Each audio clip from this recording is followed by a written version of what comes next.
Okay, so Hillary and I were going to review Darling Venom by Parker S. Huntington, but I hated the book so much and I complained about it so much that Hillary's not reading it at all anymore and I'm just giving the review. So this book has got like 4.5 stars on Goodreads and Kindle Unlimited, and people were like, I was emotionally unwell reading this. I was so distraught. It destroyed me. I loved it so much and I hated it. So yeah, I'm going to get into the plot. Trigger warning for suicide here. But the plot basically is Charlotte, who's the FMC, she goes to the roof of her school one day to commit suicide on her birthday. And she meets Kellen up there, who's also there to commit suicide. And they make this pact where they will not commit suicide and they will continue meeting on the roof every year until they turn 18. So they kind of have this secret friendship. They don't talk outside of like during school or anything like that. And they kind of both have a crush on each other. But then Kellen does commit suicide when he turns 18. And Charlotte's obviously really upset. So then the rest of the story is Charlotte meets Kellen's brother, who Kellen hated. So his brother's name is Tate. And the rest of the story is about their like relationship and how they start like falling in love.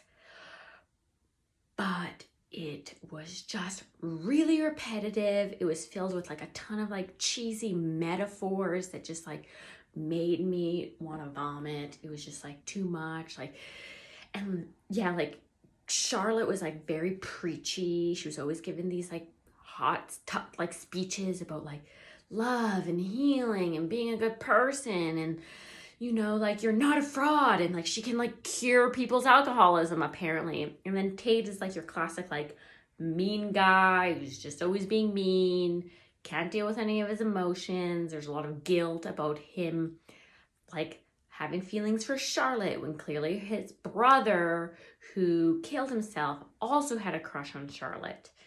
Yeah, so that was not my favorite. And then the spicy scenes were not that good. Like the first like spicy scene was, okay, so he's like 12 years older than her and he's a gynecologist. Anyways, so she's like forced to get a pap test from him at one point when they're like in this like tumultuous relationship.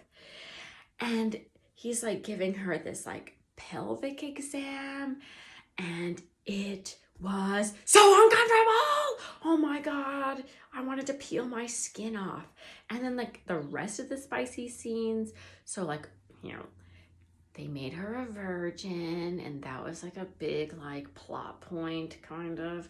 And the rest of the spicy scenes were really rushed and just like not good. Not good. So yeah, didn't love this book. Didn't love the characters. Okay, and then at the end, oh, it really bothered me so much. I yelled no out loud when I read this.